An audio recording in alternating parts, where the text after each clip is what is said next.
ఓం శాంతి. ఈరోజు మురళి డేట్ 21 మే 2025. బాబా చెప్తున్నారు, మధురమైన పిల్లలు, ఆత్మలైన మీ ప్రేమ ఒక్క తండ్రితోనే ఉంది. తండ్రి మీకు ఆత్మలను ప్రేమించటం నేర్పించారు, శరీరాలను కాదు. ప్రశ్న: ఏ పురుషార్థంలో మాయా విఘ్నాలు కలిగిస్తుంది? మాయాచీతులుగా అయ్యేందుకు యుక్తి ఏమిటి? జవాబు: మేము తండ్రిని స్మృతి చేసి మా పాపాలను భస్మం చేసుకుంటామని మీరు పురుషార్థం చేస్తున్నారు. ఈ స్మృతిలోనే మాయా విఘ్నాలు కలిగిస్తుంది. గురువు తండ్రి మీకు మాయాచీతులుగా అయ్యేందుకు యుక్తిని తెలియచేస్తారు. ఆ గురువును గురించి స్మృతి చేసినచో సంతోషంగానూ ఉంటారు, పురుషార్థం కూడా చేస్తూ ఉంటారు, సర్వీస్ కూడా ఎక్కువగా చేస్తారు, మాయాచీతులుగా కూడా అయిపోతారు. పాట: ఈ పాప ప్రపంచం నుండి దూరంగా. ఓం శాంతి. ఆత్మిక పిల్లలు పాట విన్నారు, అర్థం తెలుసుకున్నారు. ప్రపంచంలో ఎవరికీ అర్థం తెలియదు. పరంపిత పరమాత్మతో ఆత్మలైన మనకు ప్రేమ ఉందని పిల్లలైన మీకు తెలుసు. ఆత్మ తన తండ్రి అయిన పరంపిత పరమాత్మను పిలుస్తుంది. ప్రేమ ఆత్మపై ఉందా లేక శరీరంపై ఉందా? ప్రేమ ఆత్మపై ఉండాలని ఇప్పుడు తండ్రి నేర్పిస్తున్నారు. శరీరాలైతే వినాశనమవుతాయి, ప్రేమ ఆత్మలో ఉంది. మీ ప్రేమ పరమాత్మ తండ్రితో ఉండాలి, శరీరాలపై కాదని తండ్రి అర్థం చేయించారు. ఆత్మనే తన తండ్రిని పుణ్యాత్మల ప్రపంచంలోకి తీసుకెళ్ళండి అని పిలుస్తుంది. మేము పాపాత్ములుగా ఉండేవారం, ఇప్పుడు మళ్ళీ పుణ్యాత్ములుగా అవుతున్నామని మీరు అర్థం చేసుకున్నారు. బాబా మిమ్మల్ని యుక్తితో పుణ్యాత్ములుగా చేస్తున్నారు. తండ్రి చెప్పినప్పుడే తండ్రి స్మృతి ద్వారా పవిత్ర పుణ్యాత్ములుగా అవుతున్నామని, యోగ బలంతో పాపాలు భస్మం అవుతున్నాయని, గంగా మొదలైన వాటిలో పాపాలు కడగలేమని పిల్లలకు అనుభవం అవుతుంది, అర్థమూ అవుతుంది. మనుషులు గంగా స్నానం చేస్తారు, శరీరానికి మట్టి పూసుకుంటారు, కానీ దాని ద్వారా పాపాలు నశించవు.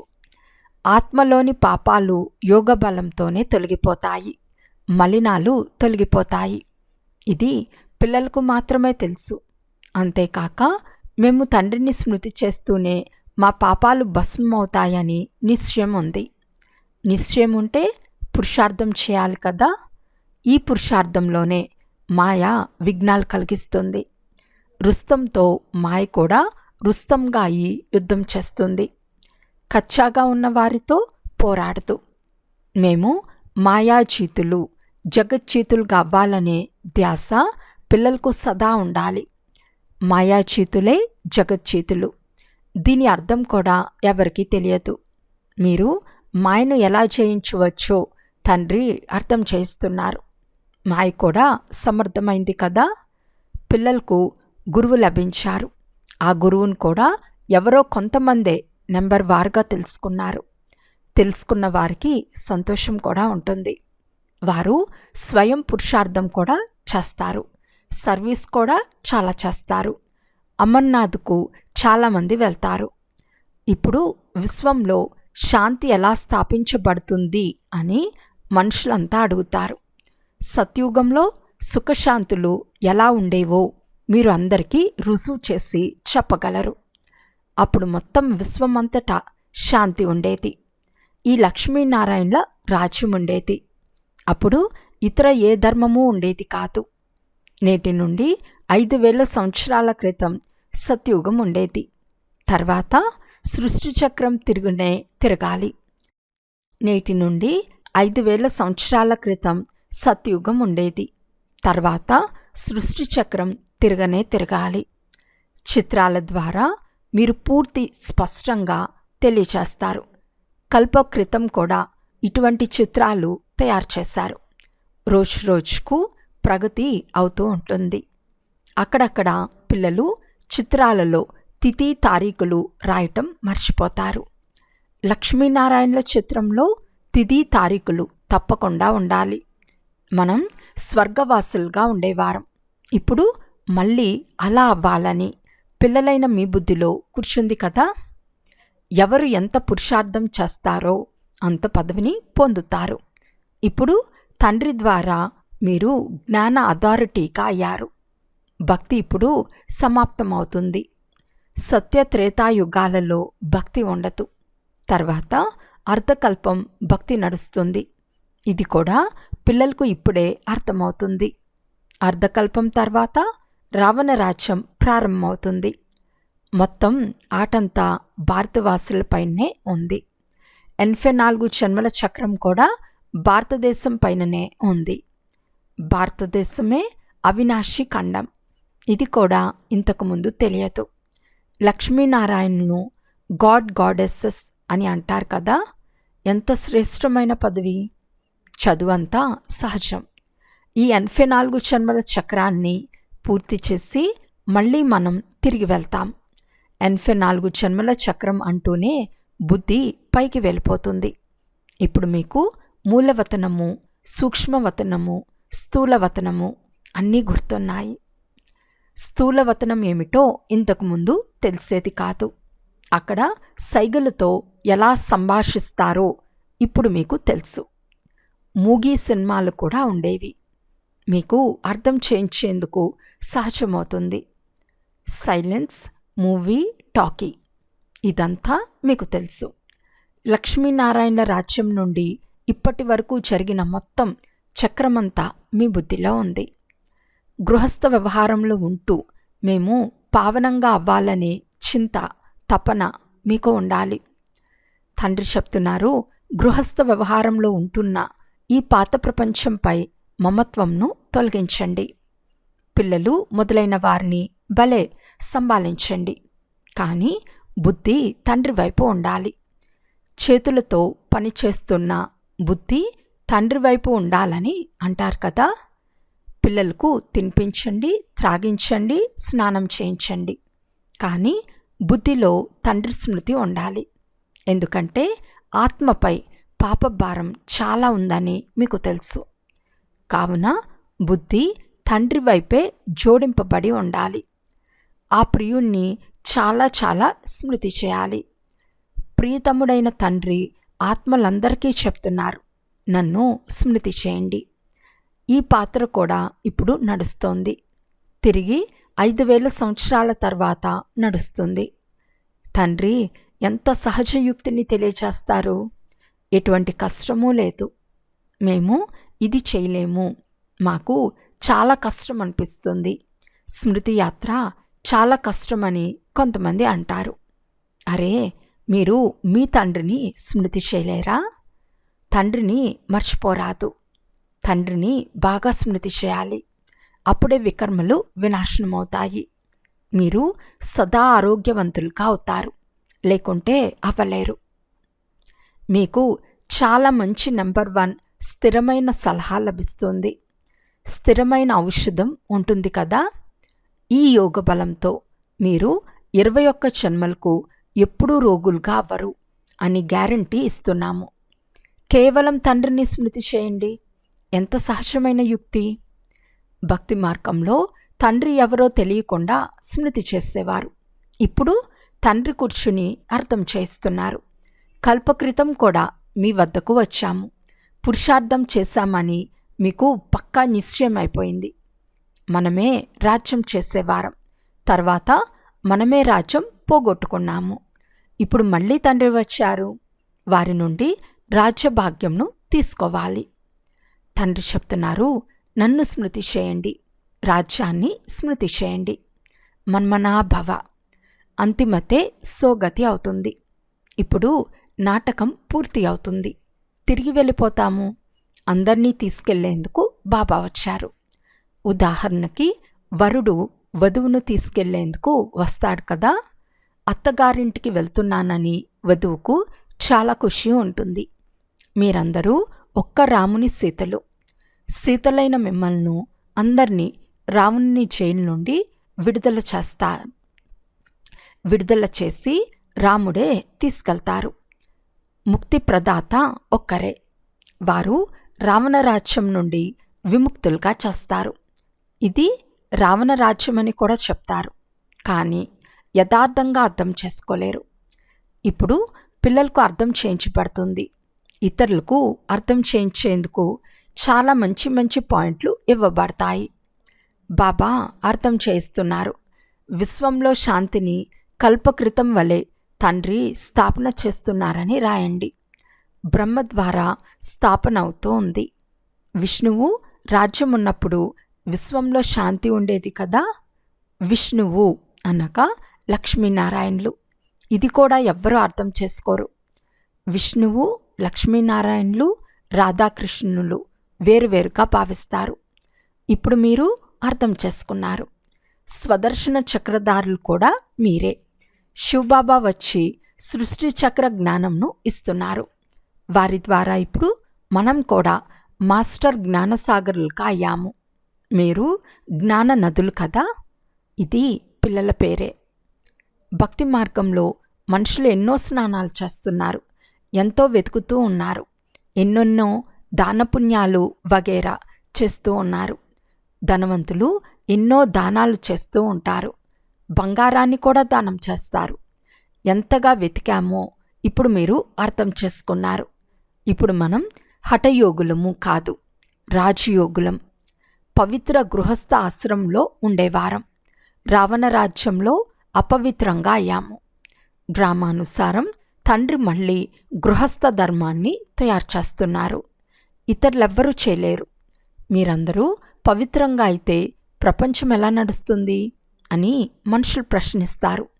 ఎంతోమంది సన్యాసులు పవిత్రంగా ఉన్న ప్రపంచం ఆగిపోయిందా అని మీరు వారిని ప్రశ్నించండి. అరే, సృష్టి ఎంతగానో పెరిగిపోయింది, తినేందుకు ధాన్యం కూడా లేదు, సృష్టిని ఇంకా పెంచుతామా అని చెప్పండి. తండ్రి మన సన్ముఖంలో ప్రత్యక్షంగా ఉన్నారని పిల్లలైన మీరిప్పుడు అర్థం చేసుకున్నారు. కానీ వారిని ఈ కన్నులతో చూడలేము, బుద్ధి ద్వారా తెలుసుకున్నాము. బాబా ఆత్మలైన మనల్ని చదివిస్తున్నారు. వారిప్పుడు ప్రత్యక్షంగా మన ముందున్నారు. ఎవరైనా విశ్వశాంతిని గురించి మాట్లాడినప్పుడు తండ్రి విశ్వంలో శాంతి స్థాపన చేయిస్తున్నారని మీరు వారికి చెప్పండి. అందుకే పాత ప్రపంచ వినాశనం ఎదురుగా నిల్చుని ఉందని, 5000 సంవత్సరాల క్రితం కూడా వినాశనం జరిగిందని చెప్పండి. ఇప్పుడు కూడా వినాశనం ఎదురుగా నిల్చుని ఉంది. ఆ తర్వాత మళ్ళీ విశ్వంలో శాంతి ఏర్పడుతుంది. ఇప్పుడు పిల్లలైన మీ బుద్ధిలో ఈ విషయాలే ఉన్నాయి. ఈ విషయాలు ప్రపంచంలోని వారెవ్వరికీ తెలియవు. ఈ విషయాలు బుద్ధిలో ఉండే వారెవ్వరూ లేరు. సత్యుగంలో మొత్తం విశ్వంపై శాంతి ఉండేదని మీకు తెలుసు. అప్పుడు భారత ఖండం తప్ప ఏ ఇతర ఖండమూ లేదు. వేరే ఖండాలన్నీ తర్వాత వచ్చాయి. ఇప్పుడు ఎన్నో ఖండాలున్నాయి. ఇప్పుడు ఈ ఆట కూడా సమాప్తమవుతుంది. భగవంతుడు తప్పకుండా ఉంటారని కూడా అంటారు.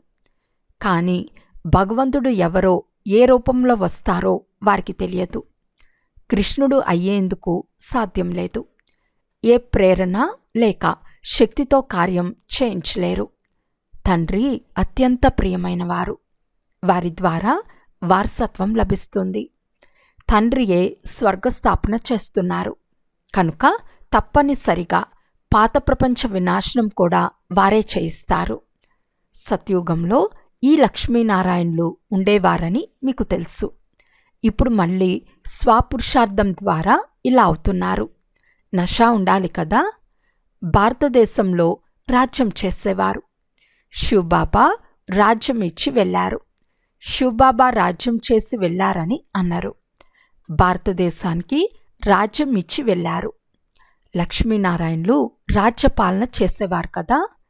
తిరిగి రాజ్యం ఇచ్చేందుకు బాబా వచ్చారు. వారు చెప్తున్నారు, మధురాతి మధురమైన పిల్లలు, నన్ను స్మృతి చేయండి, చక్రంను స్మృతి చేయండి. మీరు 84 జన్మలు తీసుకున్నారు. తక్కువ పురుషార్థం చేస్తున్నారు అంటే వారు తక్కువ భక్తి చేశారని అర్థం చేసుకోండి. ఎక్కువ భక్తి చేసిన వారు ఎక్కువ పురుషార్థం కూడా చేస్తారు. తండ్రి ఎంత స్పష్టంగా అర్థం చేస్తున్నా బుద్ధిలో కూర్చోవాలి కదా. పిల్లల కర్తవ్యం పురుషార్థం చేయించటం. భక్తి తక్కువగా చేసి ఉంటే యోగం కుదరదు. శివబాబా స్మృతి బుద్ధిలో నిలవదు. పురుషార్థంలో ఎప్పుడు చల్లబడరాదు. మాయా అనే పహల్వాన్ను చూసి హార్ట్ ఫెయిల్ అవ్వరాదు. మాయ తుఫాన్లైతే చాలా వస్తాయి. ఆత్మనే అంతా చేస్తుందని కూడా పిల్లలకు అర్థం చేయించబడింది. శరీరమేమో సమాప్తమైపోతుంది. ఆత్మ శరీరం నుండి వెళ్ళిపోతే శరీరం మట్టిగా అయిపోతుంది. అది మళ్ళీ లభించదు. మరి దాన్ని స్మృతి చేసి ఏడవటం మొదలైన వాటి వల్ల లాభమేముంది? అదే వస్తువు మళ్ళీ లభిస్తుందా? ఆత్మ వెళ్ళి ఇంకో శరీరాన్ని తీసుకుంటుంది. ఇప్పుడు మీరు ఎంతో గొప్ప సంపాదన చేసుకుంటారు. మీది మాత్రమే జమ అవుతుంది. మిగిలిన వార్దంతా సమాప్తమైపోతుంది. బాబా బోలా వ్యాపారి. అందుకే మీకు పిడికడు అటుకులకు బదులు 21 జన్మలకు మహల్లిస్తారు. ఎంత వడ్డీ ఇస్తున్నారు? భవిష్యత్తు కొరకు మీకెంత కావాలో జమ చేసుకోండి. అలాగని చివర్లో వచ్చి మాది జమ చేయండి అంటే ఆ సమయంలో మీ వద్ద తీసుకుని ఏం చేస్తారు? బాబా తెలివిలేని వ్యాపారి కాదు కదా. అవసరం లేకుండా తీసుకుని మీకు వడ్డీ కట్టవలసి వస్తుంది. అటువంటి వార్తి తీసుకోరు. మీకు పిటికడు అటుకులకు బదులు 21 జన్మలకు మెహల్ లభిస్తాయి. ఎంత వడ్డీ లభిస్తుంది? నంబర్ 1 బోలా నేనే. చూడండి, మీకు విశ్వచక్రవర్తి పదవి ఇస్తాను. మీరు కేవలం నా పిల్లలుగా అయి సర్వీస్ చేయండి. బోలానాథుడైనందునే వారిని అందరూ స్మృతి చేస్తారు. మీరిప్పుడు జ్ఞాన మార్గంలో ఉన్నారు. ఇప్పుడు తండ్రి శ్రీమతంను అనుసరించండి. చక్రవర్తి పదవిని తీసుకోండి. బాబా మేము రాజ్యాధికారం తీసుకునేందుకు వచ్చామని అంటారు కూడా. అది కూడా సూర్యవంశంలో అని అంటారు. మంచిది. మీ నోరు తీయగా అవ్వని, మీ కోరిక తీరని. అచ్చా, మధురాతి మధురమైన అపురూపమైన పిల్లలకు మాతాపిత బాప్దాదాల ప్రియ స్మృతులు మరియు గుడ్ మార్నింగ్. ఆత్మీక పిల్లలకు ఆత్మీక తండ్రి నమస్తే. ఆత్మీక తండ్రికి ఆత్మీక పిల్లల యొక్క ప్రియ స్మృతులు మరియు నమస్తే నమస్తే నమస్తే. ధారణ కొరకు ముఖ్య సారము. ఫస్ట్ పాయింట్, శ్రీమతంను అనుసరించి విశ్వరాజ్యాధికారాన్ని తీసుకోవాలి. పిటికడు అటుకులిచ్చి 21 జన్మలకు మెహల్ తీసుకోవాలి. భవిష్యత్తు కొరకు సంపాదన జమ చేసుకోవాలి. సెకండ్ పాయింట్, గృహస్థ వ్యవహారంలో ఉంటూ ఈ పాత ప్రపంచం నుండి మోహం తొలగించి సంపూర్ణ పావనంగా అవ్వాలి.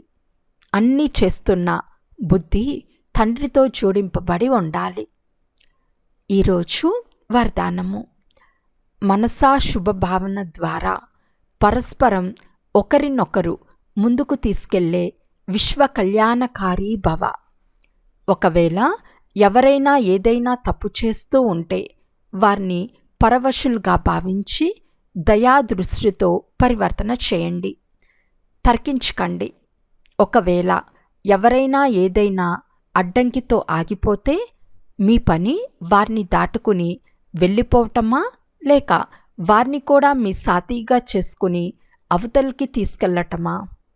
అందుకు ప్రతి ఒక్కరిలోని విశేషతను చూడండి. బలహీనతలను వదులుతూ వెళ్ళండి. ఇప్పుడు ఎవరినైనా మాటలతో సావధానపరిచే సమయం కాదు, కానీ మనసా శుభభావన ద్వారా ఒకరికొకరు సహయోగులుగా అయి ముందుకు వెళ్ళండి మరియు ముందుకు తీసుకెళ్ళండి. అప్పుడు విశ్వ కళ్యాణకారులు అని అంటారు. స్లోగన్: దృఢ సంకల్పం అనే బెల్ట్ కట్టుకుంటే సీటు నుండి అప్సెట్ అవ్వరు.